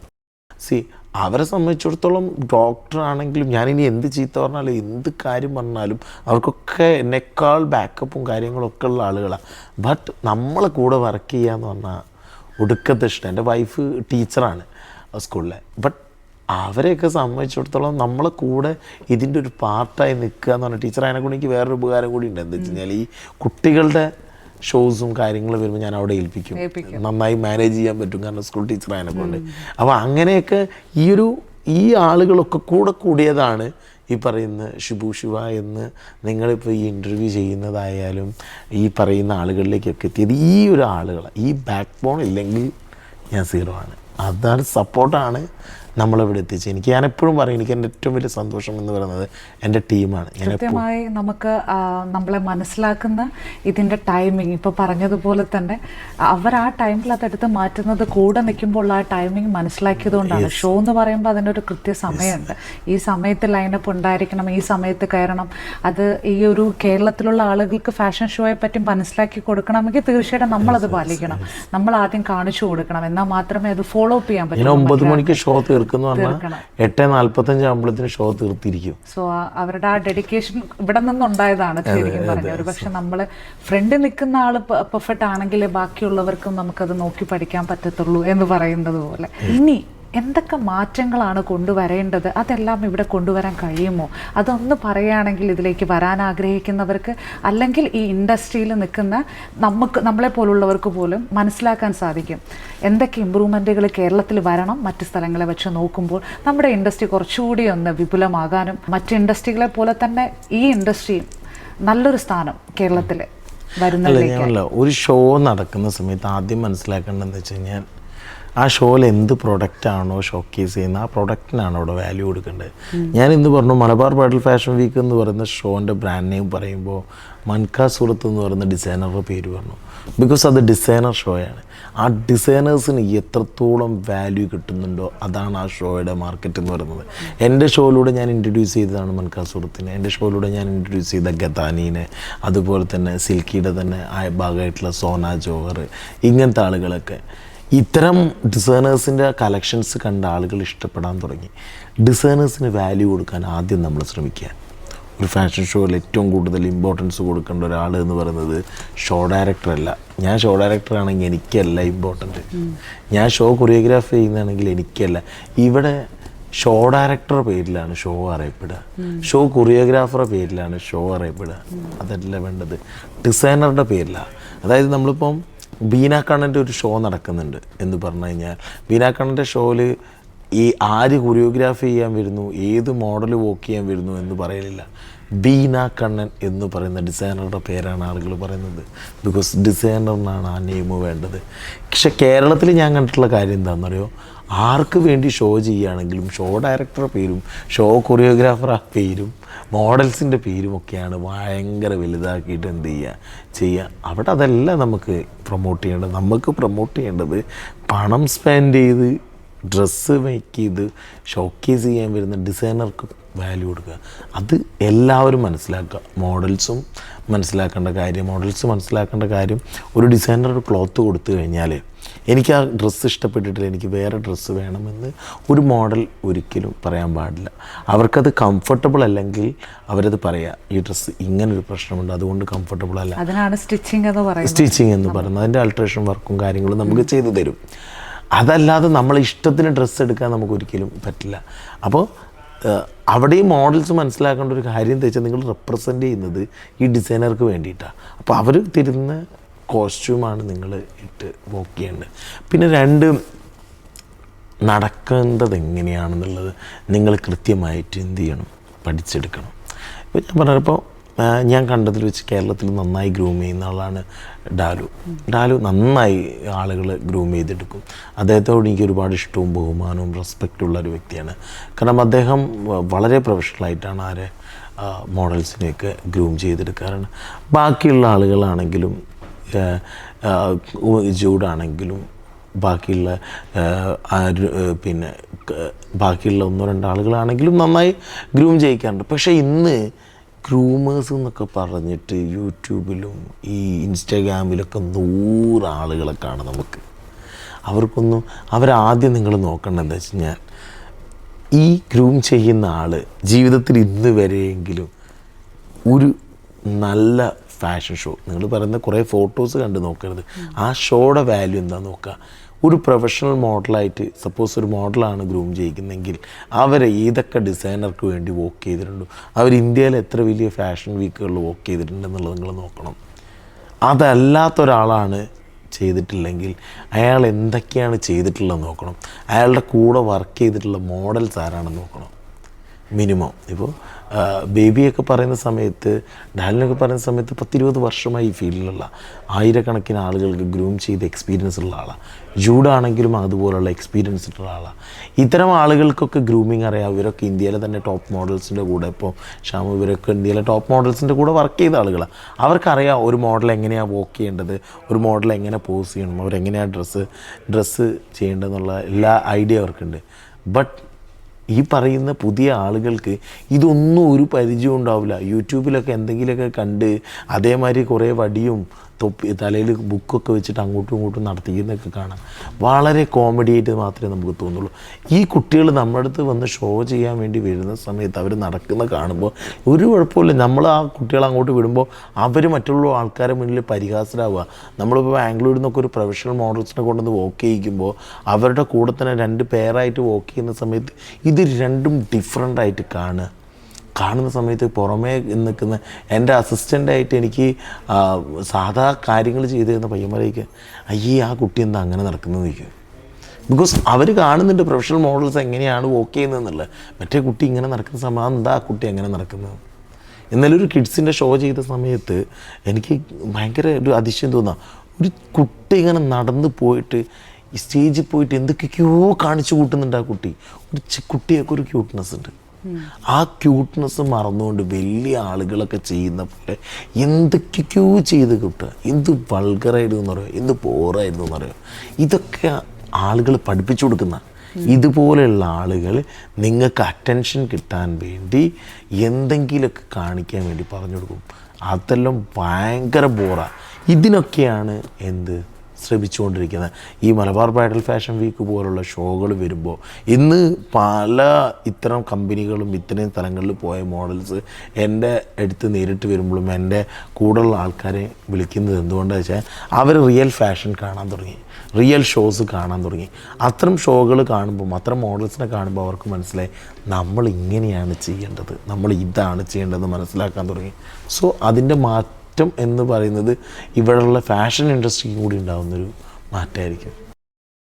തീർച്ചയായിട്ടും പുതിയ ആളുകൾ വരണം. പക്ഷെ അവരെന്തുകൊണ്ട് പ്രധാനപ്പെട്ട പൊസിഷനിൽ നിൽക്കുന്ന, അല്ലെങ്കിൽ കേരളത്തിൽ നമുക്ക് ആരെയൊക്കെ അല്ല അവർക്ക് പുറത്ത് പോയി പഠിക്കണമെങ്കിൽ അങ്ങനെയും പഠിക്കാം, ഇതിനെപ്പറ്റി കുറച്ചുകൂടി നോളജ് ആവാം, എന്നിട്ട് അവർ കൊറിയോഗ്രാഫിയിലേക്ക് കടക്കുന്നതും കുട്ടികൾക്ക് പഠിപ്പിച്ചു കൊടുക്കുന്നതായിരിക്കും നല്ലതെന്നാണ്. അല്ല നമ്മൾ ആർക്കും എതിരല്ല, നമുക്ക് സന്തോഷമാണ് ഇൻഡസ്ട്രിയിൽ വരുന്നത്. പക്ഷെ അവരാരും നിങ്ങളുടെ മുന്നിൽ വന്ന് നിങ്ങൾ അസിസ്റ്റ് ചെയ്യാൻ അവർ തയ്യാറാവുന്നില്ല. ആദ്യമേ തന്നെ നിങ്ങൾ നിൽക്കുന്ന പൊസിഷനിൽ വരണമെന്ന് ആഗ്രഹിക്കുന്നു. പക്ഷേ ആ പൊസിഷനിലോട്ട് നിങ്ങൾ വന്നെത്തിയതിൻ്റെ ഒരു വർഷങ്ങളുണ്ട്. ആ വർഷങ്ങൾ എടുക്കാനുള്ള ഒരു മടിയാണോ എന്നുള്ളതാണ് അവിടെ ഒരു ചോദ്യം. ഞാനൊരു കാര്യം പറയട്ടെ. ഞാൻ ആദ്യമായിട്ട് ഒരു 8-9 വർഷം മുന്നേ ഞാനൊരു ഫാഷൻ ഷോയിൽ എൻ്റെ പോസ്റ്റർ ഷോ ഡയറക്ടറിന് കൊടുത്തു. അന്ന് ആ പോസ്റ്റർ കണ്ട് കേരളത്തിൽ പ്രമുഖനായൊരു ഒരു വ്യക്തി, ഫാഷനിലുള്ള ഒരു വ്യക്തി അയാളെ വിളിച്ചിട്ട് പറഞ്ഞു നിങ്ങൾ ഷിബുവിൻ്റെ പേരാണോ കൊടുത്തിരിക്കുന്നത്? അവന് ഫാഷൻ്റെ സ്പെല്ലിങ് അറിയോ? അവനെയാണോ നിങ്ങൾ ഷോ ഡയറക്ടറായിട്ട് കൊടുത്തിരിക്കുന്നതെന്ന് ചോദിച്ചു. അയാൾ പറഞ്ഞു. ഞാൻ അതിനെതിരെ ഒന്നും പ്രതികരിച്ചില്ല. ബിക്കോസ് അന്ന് എനിക്ക് ഫാഷനെ പറ്റി അറിയാത്തൊരാളായിരുന്നു. ആ ആളുടെ പേര് കൊടുത്തതിനെ കൊണ്ട് ദൈവം പറഞ്ഞു. പിന്നീട് അതേ വ്യക്തി ഞാനൊരു ഷോ ചെയ്ത് കഴിഞ്ഞപ്പോൾ എന്നെ വിളിച്ചിട്ട് പറഞ്ഞു നന്നായി ചെയ്തിട്ടുണ്ട് മോനെ എന്ന് പറഞ്ഞു. നന്നായി ചെയ്തിട്ടുണ്ടെന്ന് പറഞ്ഞു. ഇന്ന് അദ്ദേഹം എന്നെ എപ്പോഴും ഇടയ്ക്ക് വിളിക്കും. എതിർത്ത ആൾക്ക് അഭിനന്ദിക്കാനും അറിയാം. എന്തുകൊണ്ട് എന്ന് വെച്ചാൽ താൻ ചെയ്ത പരിശ്രമത്തിന്റെ ഭാഗമായിട്ടാണ്. അതെ, ഞാൻ ആ എടുത്ത എഫോർട്ടുകളും ചെയ്യുന്ന ക്വാളിറ്റിയും അദ്ദേഹത്തിനടക്കമുള്ള ആളുകൾക്ക് എന്തുണ്ട് എന്നോട് തോന്നിയ അന്ന് ഞാൻ അദ്ദേഹം അത് പറഞ്ഞതിന് ഞാൻ 100% യോജിക്കുന്നു. കാരണം ഫാഷനെ പറ്റി ഒന്നും അറിയാതെ ഒരു സുപ്രഭാതത്തിൽ കയറി വന്ന് ഷോ ഡയറക്ടറിൽ നിന്ന് ഞാൻ എന്നെ സ്വയം വിളിച്ച് ഒരു പോസ്റ്റർ അടിച്ച് കുറച്ച് പൈസ ചിലവാക്കി ഷോ ചെയ്യാൻ ആരെക്കൊണ്ടും പറ്റും. പക്ഷേ ഫാഷനെ പറ്റി മനസ്സിലാക്കാൻ എത്രത്തോളം ബുദ്ധിമുട്ടുണ്ടെന്ന് ഇന്നെനിക്കറിയാം. കാരണം ഞാൻ കഴിഞ്ഞ 8 വർഷം കൊണ്ട് ഒരുപാട് കഷ്ടപ്പെട്ടിട്ടുണ്ട്. ഇത് പഠിച്ചെടുക്കാനും ചെയ്യാനും ഇതിൻ്റെ ബാക്കിയുള്ള ഭാഗങ്ങളും അറിയാനൊക്കെ ഒരുപാട് കഷ്ടപ്പെട്ടിട്ടുണ്ട്. ഇന്ന് അദ്ദേഹം എന്നെ വിളിച്ച് അതേ സമയത്ത് ഈ പറഞ്ഞ ആൾ വിളിച്ചിട്ട് എന്ത് ചെയ്യുന്നുണ്ട്, അഭിനന്ദിക്കുന്നുണ്ട്. അപ്പോൾ സന്തോഷമാണ്. കാരണം എന്താ വെച്ച് കഴിഞ്ഞാൽ ഒരേ സമയം ഈ മോശമാണെന്ന് പറഞ്ഞ ആൾ പിന്നീട് നീ നന്നായി ചെയ്തതെന്ന് പറഞ്ഞ് അഭിനന്ദിക്കുമ്പോൾ നമുക്ക് സന്തോഷം മാത്രമേ തരുന്നുള്ളൂ. ഇതൊക്കെ എല്ലാവരും ചെയ്യേണ്ട കാര്യമാണ്. അത് നമുക്കറിയാത്ത കാര്യങ്ങൾ. നമ്മൾ ആരും ജനിക്കുന്ന സമയത്ത് തന്നെ ഒന്നും പഠിച്ചു വരുന്നില്ല. ഒരു മോഡലും ജനിക്കുന്ന സമയത്ത് നടക്കാൻ പഠിച്ചിട്ടല്ല വരുന്നത്. ഒരു ഷോ ഡയറക്ടറും ജനിച്ച പാടെ ഷോ ഡയറക്ടറായിട്ടില്ല. ഒരു കൊറിയോഗ്രാഫറും കൊറിയോഗ്രാഫി ചെയ്തുകൊണ്ടല്ല വന്ന് ഒരാൾക്കും ഗ്രൂമിങ് ചെയ്യാറില്ല. നമ്മൾ പഠിക്കാൻ വേണ്ടി ശ്രമിക്കണം. ഞാനിന്ന് ഇന്ത്യയിലുള്ള എല്ലാ സ്റ്റേറ്റുകളിലും യാത്ര ചെയ്ത് ഷോ കാണാറുണ്ട്. എല്ലാ ഷോകളും പൈസയും സ്വന്തം കയ്യിൽ നിന്ന് പൈസയും ചിലവാക്കി ബോംബെയിലും ബാംഗ്ലൂരും ഡൽഹിയിലും ഒക്കെ നടക്കുന്ന ഷോകൾ നേരിട്ട് പോയി കാണും. വെറുതെ ഇരിക്കുന്ന സമയത്ത് എൻ്റെയൊക്കെ ജോലി നല്ല ഡിസൈനേഴ്സും നല്ല ഷോകളും എവിടെ നടക്കുന്നുണ്ടോ ആ ഷോ കാണുക എന്നുള്ളത് മാത്രം. കാരണം കണ്ടാലേ ഞാൻ പഠിക്കുള്ളൂ. നേരിട്ട് പോയി അറിഞ്ഞാലേ നമ്മൾ പഠിക്കാൻ പറ്റും. പഠിക്കാൻ വേണ്ടി ശ്രമിക്കുക, എന്നിട്ട് മറ്റുള്ളവർക്ക് പഠിപ്പിച്ചു കൊടുക്കുക. അല്ലാതെ നിങ്ങൾക്കൊന്നും അറിയാതെ നിങ്ങൾ യൂട്യൂബിൽ നിന്ന് കണ്ടിട്ടുള്ള അറിവല്ല നേരിട്ടിട്ടുള്ള അറിവ് എന്നുള്ളത് മാത്രമാണ് എനിക്ക് ഏറ്റവും കൂടുതൽ ആൾക്കാരോട് പറയുന്നത്. നിങ്ങൾ കാണുന്ന സോഷ്യൽ മീഡിയ ലോകത്ത് ഇൻസ്റ്റാഗ്രാമിൽ നിങ്ങൾ കാണുന്ന എഡിറ്റഡ് വീഡിയോ അല്ല യഥാർത്ഥ ഫാഷൻ. യൂട്യൂബിൽ നിങ്ങൾ കാണുന്ന ട്രെയിനിങ് അല്ല യഥാർത്ഥ ഗ്രൂമിങ്. അതൊക്കെ നിങ്ങൾക്ക് അറിയണമെങ്കിൽ നിങ്ങൾ നേരിട്ട് ഒരു ഷോ നടക്കുന്ന നല്ല ഷോ ഡയറക്ടർ എടുത്തോ കൊറിയോഗ്രാഫർ എടുത്തോ ഗ്രൂമർ എടുത്തോ പോയാൽ നിങ്ങൾക്ക് ഈ പറഞ്ഞു തന്നതിൻ്റെ വ്യത്യാസം നിങ്ങൾക്ക് മനസ്സിലാവും. ഒരു മിസ്അണ്ടർസ്റ്റാൻഡിങ് ഈ ഇൻഡസ്ട്രിയിൽ ഒരുപാട് വരുന്നു. എല്ലാ ഇൻഡസ്ട്രിയിലും ഉണ്ട്. പക്ഷേ ഇപ്പോൾ തീർച്ചയായിട്ടും നമുക്ക് ഈ ഇൻഡസ്ട്രിയോട് ബന്ധപ്പെട്ട ഒരാൾ നിൽക്കുമ്പോൾ എങ്ങനെ അതിനൊരു പരിഹാരം എന്ന് ചോദിക്കാമെന്ന് കരുതി. പരിഹാരം എന്ന് പറഞ്ഞു കഴിഞ്ഞാൽ ഇപ്പോൾ ഉള്ള കുട്ടികൾക്ക് കുറച്ചും കൂടി ബോധം വരാൻ തുടങ്ങിയിട്ടുണ്ട്. അതെങ്ങനെയാണ്? പിന്നെ എന്താ വെച്ച് കഴിഞ്ഞാൽ ഈ ഇൻഡസ്ട്രിയിലേക്ക് വരാനുള്ള ഒരു തുടക്കം എന്നുള്ള നിലയ്ക്ക് നിങ്ങൾ ഇതിനെ കാണുന്നതിനൊരു കുഴപ്പമില്ല. പക്ഷെ അത് തുടക്കം മാത്രമായിരിക്കണം നിങ്ങൾ പറയണം. അതല്ല ഒരു ലോകം. എനിക്കെൻ്റെ ഒരു സുഹൃത്തൊരു മോഡലുണ്ട്. ആ മോഡൽ പറഞ്ഞാൽ ഇതുപോലത്തെ ഒരു ഷോക്ക് പോകാൻ പറ്റാതിരുന്ന സമയത്തിനോട് ഞാൻ പോയിട്ടില്ലെങ്കിൽ ഞാൻ ഈ ഇൻഡസ്ട്രിയിൽ തന്നെ ഔട്ടായി പോകുന്നു. അതായത് ഇത്തരം ഒരു ഷോ നടക്കുന്ന സ്ഥലത്ത് പോയിട്ടില്ലെങ്കിൽ ഈ ഇൻഡസ്ട്രിയിൽ തന്നെ ഞാൻ അല്ല ഇതുപോലുള്ള ചെറിയ കുറേ കുട്ടികൾ നടത്തുന്ന കുറേ ഷോകളുണ്ട്. ഞാൻ പറഞ്ഞല്ലോ നേരത്തെ പറഞ്ഞ പോലത്തെ കുറേ ഷോകളുണ്ട്. ആ ഇൻഡസ്ട്രിയിൽ തന്നെ ഒരു കുട്ടി വിളിച്ചു പറഞ്ഞാൽ നീ ഷോയ്ക്ക് പോയിട്ടില്ലെങ്കിൽ നീ ഇൻഡസ്ട്രിയിൽ നിന്ന് ഔട്ടായി പോകുന്നു കേട്ടോ. അവരുടെ ആ ഷോകളിൽ. അപ്പം അന്ന് ആ കുട്ടീനോട് അത് പറഞ്ഞു. അത് കഴിഞ്ഞതിന് ശേഷം എൻ്റെ കൂടെ യാത്ര ചെയ്തു. നല്ല വലിയ ഷോകളൊക്കെ കൊണ്ട് ദ വീക്ക് എന്നൊക്കെ പറഞ്ഞ ഷോ ഉണ്ട് ബാംഗ്ലൂരിലുള്ള. ആ ഷോ ഒക്കെ കണ്ടു കഴിഞ്ഞതിന് ശേഷം അവരുടെ ആ ഒരു ചിന്താഗതി തന്നെ മാറിപ്പോയി. പിന്നെ അവർ ആ ഇൻഡസ്ട്രിയിൽ ഇന്നിപ്പോൾ നല്ലൊരു മോഡലായിട്ട് എന്തുകൊണ്ട് നിൽക്കുക. കാരണം ബിക്കോസ് അവർ കണ്ടു എന്താണ് ഫാഷൻ എന്നുള്ള അറിഞ്ഞു. അപ്പോൾ നമ്മൾ അത്തരം അറ്റ്ലീസ്റ്റ് ഇപ്പോൾ ഞാൻ ഇന്നലെ IFFൻ്റെ ഷോ നടക്കുന്ന സമയത്ത് എൻ്റെ കൂടെ വർക്ക് ചെയ്ത 2 കുട്ടികളുണ്ടായിരുന്നു, ന്യൂ കമ്മേഴ്സാണ്. ഞാൻ ആ കുട്ടികളോട് പറഞ്ഞൊരു കാര്യമാണ്, നിങ്ങൾ ആദ്യം നല്ല മോഡൽസുകൾ ഒരുപാട് വരുന്നുണ്ട്, എക്സ്പീരിയൻസ് ഉണ്ട്, അവർ നടക്കുന്നത് നിങ്ങളൊന്ന് കാണും, വന്ന് കാണും. എന്നതിന് ശേഷം നിങ്ങൾ എന്ത് ചെയ്യും ഒന്ന് വോക്ക് ചെയ്യുന്നു. ആ കുട്ടികളതനുസരിച്ച് വന്നു. അതുകൊണ്ട് തന്നെ ഞാൻ എൻ്റെ ഷോയിൽ 2 സീക്വൻസിൽ അവർ ആഡ് ചെയ്തു. ബിക്കോസ് ആ പഠിക്കാനുള്ള ഇഷ്ടത്തിനെ നമുക്ക് ഭയങ്കര ഇഷ്ടമാണ്.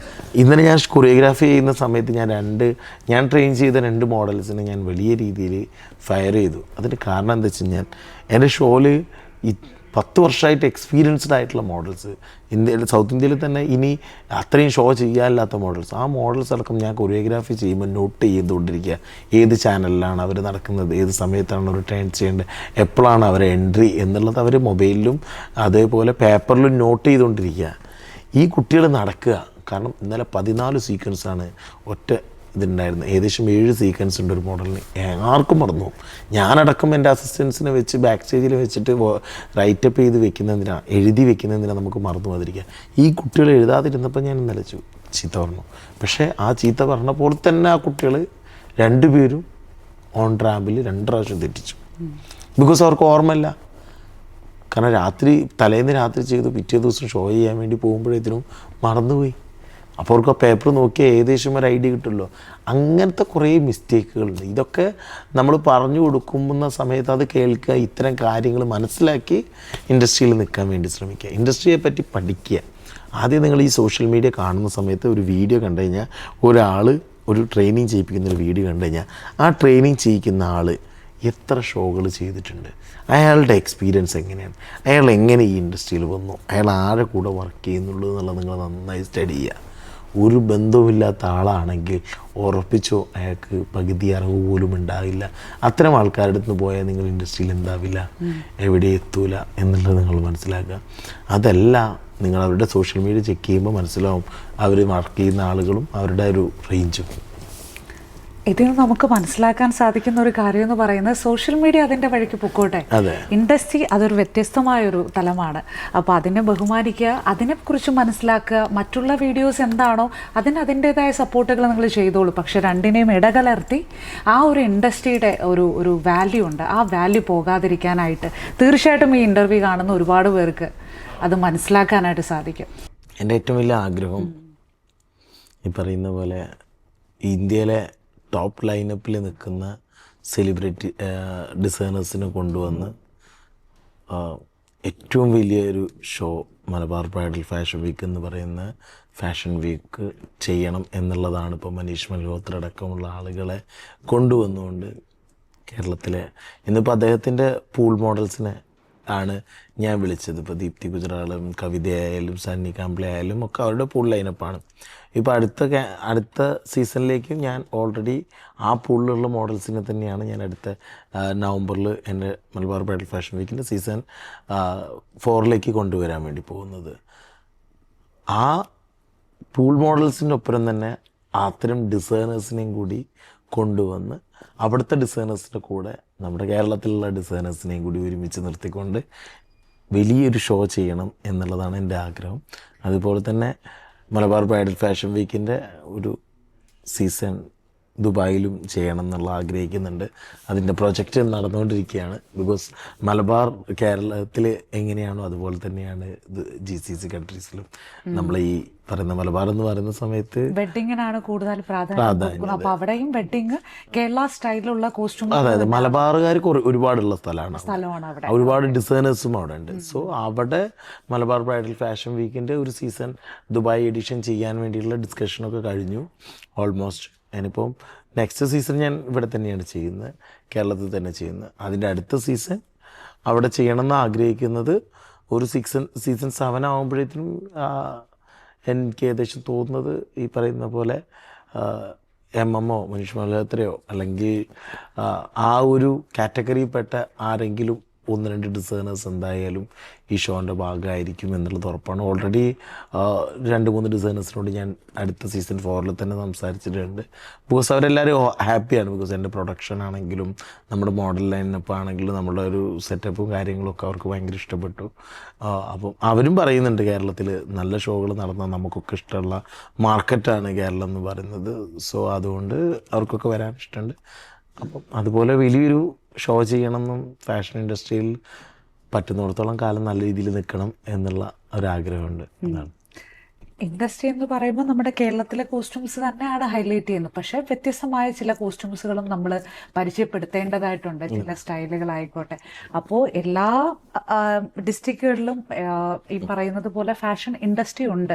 അവിടുത്തെ വ്യത്യസ്തമായ കോസ്റ്റ്യൂമുകൾ നമ്മളെ ഇവിടേക്ക് കൊണ്ടുവന്നാൽ എങ്ങനെയായിരിക്കും, അതാണല്ലോ ഒരു ഇൻഡസ്ട്രിയുടെ വളർച്ച എന്ന് പറയുന്നത്. മറ്റ് ഇൻഡസ്ട്രികളിലാണെങ്കിൽ പല പല ഡിസ്ട്രിക്റ്റിലുള്ള ആളുകൾ വന്നിവിടെ ജോലി ചെയ്യുന്നുണ്ട്, അവർ വർക്ക് ചെയ്യുന്നുണ്ട്. അപ്പോൾ അവരുടെ എന്തൊക്കെ സ്റ്റൈൽസ് അത് അവരിവിടെ ഇംപ്ലിമെന്റ് ചെയ്യാൻ ശ്രമിക്കുന്നുണ്ടെങ്കിലും കേരളത്തിന്റെ സ്റ്റൈലിന് തന്നെയാണ് നമ്മൾ പ്രാധാന്യം ഇവിടെ കൊടുക്കുന്നത്.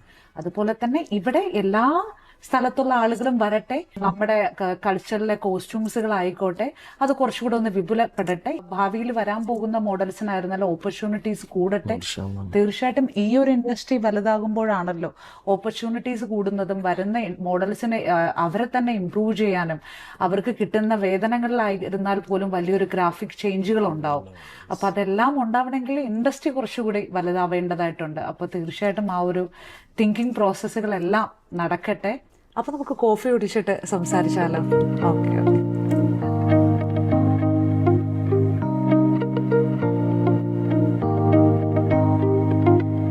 2024 വിവാഹം ജസ്ന. അപ്പോൾ ജസ്നെ പറ്റി എന്തായാലും പറയണം, കാരണം അത് കഴിഞ്ഞും ഒരു വർഷം പിന്നിട്ടിരിക്കുകയാണ്. തീർച്ചയായിട്ടും അപ്പോൾ ഭാര്യയുടെ ഒരു പിന്തുണ ഒരുപാടുണ്ട്. പിന്നെ അമ്മയെ പറ്റിയും തീർച്ചയായിട്ടും പറയണം. ജസ്ന, ഞാൻ എന്താ പറയേണ്ടത്, എൻ്റെ ലൈഫിൽ ഞാൻ അനുഭവിച്ച എല്ലാ സങ്കടങ്ങൾക്കുള്ള റിസൾട്ടാണ് ജസ്ന. എന്നെ ഒരുപാട് സ്നേഹിക്കുന്ന, അല്ലെങ്കിൽ എന്താ ഞാൻ പറയാം, എന്നെ മനസ്സിലാക്കുന്ന, അതായത് ഒരു ഹസ്ബൻഡിനെ സംബന്ധിച്ചിടത്തോളം ഏറ്റവും വലിയ സന്തോഷം എന്ന് പറയുന്നത് അയാളെ മനസ്സിലാക്കുന്നൊരു വൈഫ് ഉണ്ടാവുക എന്നുള്ളതാണ്. പ്രത്യേകിച്ച് ഫാഷൻ ഇൻഡസ്ട്രിയിൽ നിൽക്കുന്ന എന്നെ പോലുള്ള ഒരാളെ സംബന്ധിച്ചിടത്തോളം എനിക്ക് ഒരു തരത്തിലുള്ള ഒരു ഉപദ്രവം ഉണ്ടാക്കില്ല, എന്നെ ഒരു തരത്തിലും ബുദ്ധിമുട്ടിക്കില്ല. ഞാൻ എവിടെ പോവുകയാണെങ്കിലും എന്ത് ചെയ്യുകയാണെങ്കിലും എനിക്ക് എല്ലാ സപ്പോർട്ടും തന്ന് എല്ലാ കാര്യത്തിനും എൻ്റെ കൂടെ നിൽക്കുന്ന ഒരാളാണ്. ഇത്രയും സപ്പോർട്ടീവായിട്ടുള്ള എൻ്റെ കൂടെയുള്ള ഫ്രണ്ട്സൊക്കെ പറയും ഭയങ്കര പാവാണല്ലോ, ഭയങ്കര സൈലൻ്റ് ആണല്ലോ എന്നൊക്കെ പറയും. സത്യത്തിൽ ഞാൻ പറയേ അങ്ങനെയൊന്നല്ല എന്ന് പറയും. ആക്ച്വലി ഭയങ്കര എന്താ പറയുക, ഒരു തരത്തിലും എന്നെ ബുദ്ധിമുട്ടിക്കാറില്ല. എന്താ പറയുക, ഒരുപാട് സപ്പോർട്ടീവായിട്ടുള്ള ആളാണ്. ഞാൻ പറഞ്ഞല്ലോ, ടീച്ചറായതിനെ കൊണ്ട് ഈ പറയുന്നവരെ കുട്ടികളുടെ കാര്യങ്ങളിലൊക്കെ എല്ലാ കാര്യത്തിലും, പിന്നെ ഫാമിലി ആയിട്ടാണെങ്കിലും ഒക്കെ ഭയങ്കരമായിട്ട് മിങ്കിൾ ചെയ്ത് പോകുന്ന ഒരാൾ. അവൾക്ക് അവളതായൊരു ലോകവും അവളതായൊരു കാര്യങ്ങളും ഉണ്ട്. അവൾക്ക് വേറെ മറ്റുള്ള കാര്യങ്ങളിലൊന്നും ഇടപെടുന്നതും ഒരുപാട് ഇതാക്കുന്നതും ഒന്നും ഇഷ്ടമല്ല. എന്നെ സപ്പോർട്ട് ചെയ്തത് അവളുടെ ഏറ്റവും വലിയ ഇഷ്ടം എന്ന് പറയുന്നത് ഞാൻ സന്തോഷമായിട്ടിരിക്കുന്നതാണ്. അങ്ങനെ ഒരാളെ കിട്ടിയത് എനിക്ക് തോന്നുന്നു ഞാൻ ജീവിതത്തിൽ അഭിനയിച്ച എല്ലാ കഷ്ടങ്ങൾക്കുള്ള റിസൾട്ടാണ് എൻ്റെ വൈഫ് എന്ന് പറയുന്നത്. അപ്പോൾ പഠിക്കുന്നുണ്ടെന്ന് പറഞ്ഞു, അപ്പോൾ ഭാര്യയുടെ ഇഷ്ടങ്ങളും അവളാ കോളേജിൽ പറഞ്ഞയച്ചത്. കാരണം എനിക്ക് ഒറ്റയ്ക്ക് ഇരിക്കുന്നതും അധികം ഫ്രണ്ട്സ് ഇല്ലാതിരിക്കുന്നതും ഇഷ്ടമല്ല. അപ്പോൾ അതുകൊണ്ട് അവൾ പറഞ്ഞ, ബോസ് പോയി പഠിക്കുക, ഏതായാലും ഫാഷൻ ഡിസൈനിങ് പഠിക്കണം എന്ന് വിചാരിച്ചല്ലേ, പോയി പഠിക്കുക, എന്നാലേ ബോസ് ഹാപ്പി ആയിരിക്കുള്ളൂ എന്നാണ് പറഞ്ഞത്. എന്നെ ബോസ് എന്നാണ് വിളിക്കുക, അപ്പം ബോസ് ഹാപ്പി ആയിട്ടിരിക്കുള്ളൂ എന്നാണ് പറഞ്ഞത്. അങ്ങനെ ആണ്. പിന്നെ അമ്മേനെ 2024 23 എൻ്റെ ഷോയിൽ അമ്മ റാമ്പിൽ ഇറങ്ങിയിട്ടുണ്ടായിരുന്നു. അന്ന് എല്ലാവരും കണ്ടിട്ടുണ്ട്. ലോകം കാണാത്ത ഒരു സാധാരണ സാധുവായിട്ടുള്ള ഒരാളാണ്. എന്നിലൂടെ ലോകം കണ്ട് എന്നെ ഇങ്ങനെ ഉള്ള ഷോകളൊക്കെ ചെയ്യുമെന്ന് സന്തോഷത്തോട് കൂടി വന്നിരിക്കുന്ന ആളാണ്. ഫാമിലി വൈസൊക്കെ ഞാൻ ഭയങ്കര ഹാപ്പിയാണ്. ഞാൻ പറഞ്ഞല്ലോ, 2024 ലക്കിസ്റ്റ് ഇയറായിരുന്നു എല്ലാ തരത്തിലും.